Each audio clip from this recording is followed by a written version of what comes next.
Flight activities at the Murtala Mohammed International Airport in Lagos appears to be returning to normal as international airlines, which diverted the operations earlier in the week, are now back.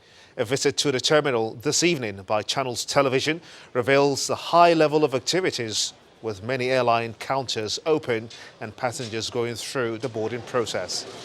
Airport authorities, who refused to speak on camera, say that quite a number of airlines began flying into Nigeria on Friday as the Harmattan weather cleared up a bit.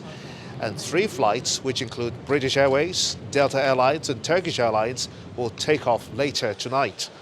While many angry passengers refused to speak on camera, a Lufthansa airline flight departed while our crew was filming at the airport.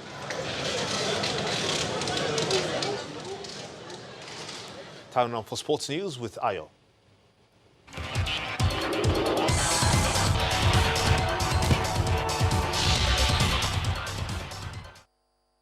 Many thanks, Gimba. Nigeria's Anolu Opeyori has qualified for the final of the African Badminton Championships in Cairo, Egypt.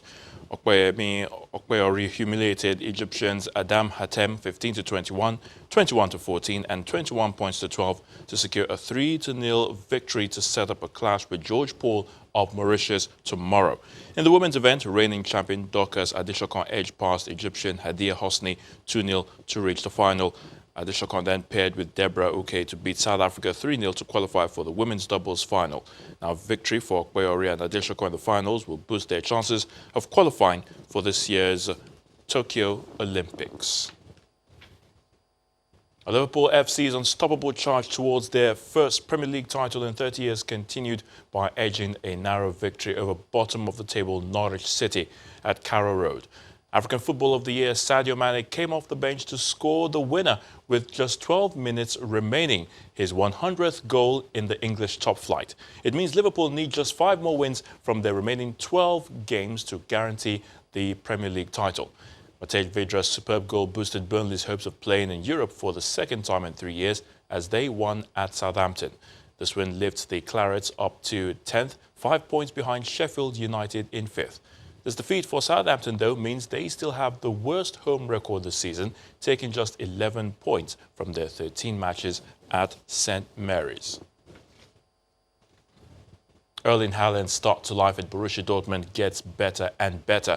The 19-year-old Norwegian striker, who joined the German side for £17.1 million during the January transfer window, has won the Bundesliga Player of the Month award for January, despite playing less than an hour of football in the month.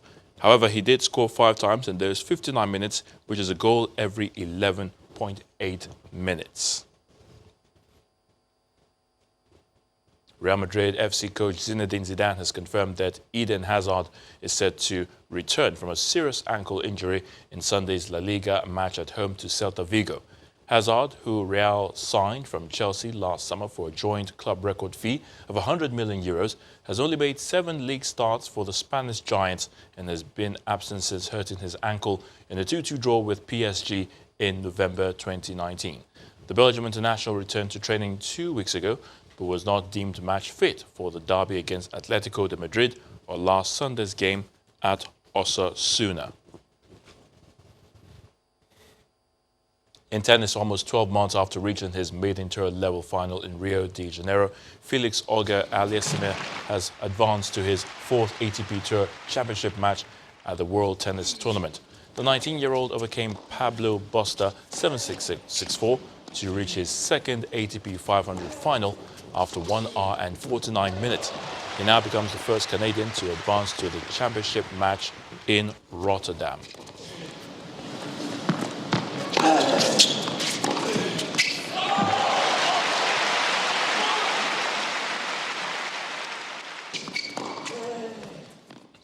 And that's it on sports news. I'm Ayo Tunde Balogun. It's back to you, Gimba.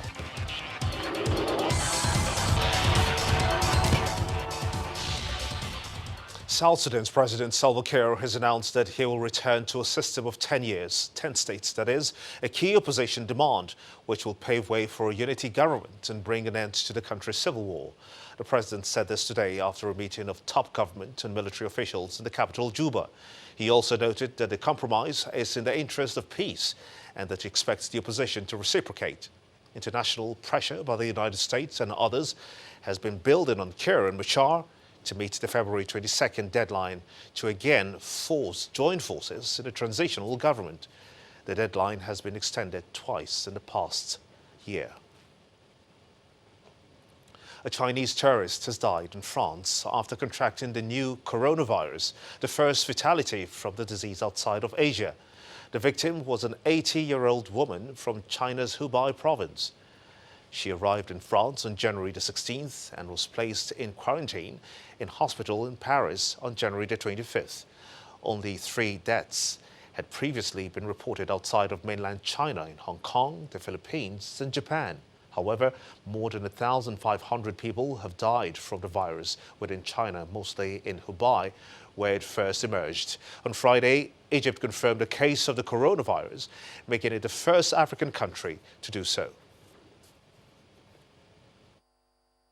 It's impossible to predict which direction this epidemic will take. What I can tell you is that what encourages us and what concerns us. We're encouraged that the steps China has taken to contain the outbreak at its source appear to have bought the world time, even though those steps have come at greater cost to China. We're concerned by the continued increase in the number of cases in China. We're concerned by reports from China yesterday about the number of health workers who have been infected or died. We're concerned by the lack of urgency in funding the response from the international community. The world spends billions of dollars preparing for a terrorist attack, but relatively little preparing for the attack of a virus, which could be far more deadly and far more damaging economically, politically, and socially. And the main news again, the police in Katsina State today confirmed the killing of 30 people in 2 communities in Batsari local government area of the state by bandits. Most of the victims were said to be women and children. And that's how it's been on the news at 10 tonight. I want to thank you so much indeed for being a part of it on behalf of all of us here. Have a splendid night, friends, and good night.